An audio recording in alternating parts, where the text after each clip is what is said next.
Bangladesh red crescent society Comilla ইউনিটের ad hoc কার্যনির্বাহী কমিটির প্রধান সভা অনুষ্ঠিত হয়েছে।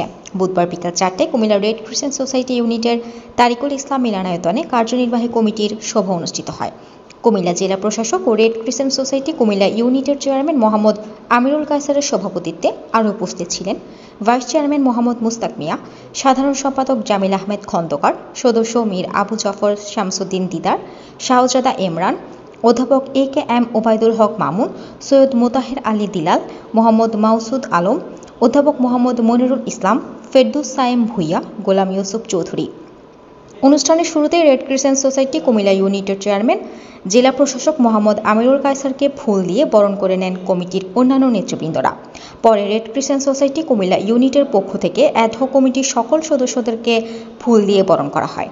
এই সময় সোসাইটি কুমিল্লা ইউনিটকে এগিয়ে নিতে সকলে ঐক্যবদ্ধ হয়ে কাজ করবেন বলে আশা ব্যক্ত করেন। দেশের দুর্যোগ অথবা ক্রান্তিকালে রেড ক্রিসেন্ট সোসাইটি যেন অগ্রণী ভূমিকা পালন করতে পারে সেদিকে লক্ষ্য রেখে আমাদেরকে এগিয়ে যেতে হবে বলে কমিটিতে একমত পোষণ করেন।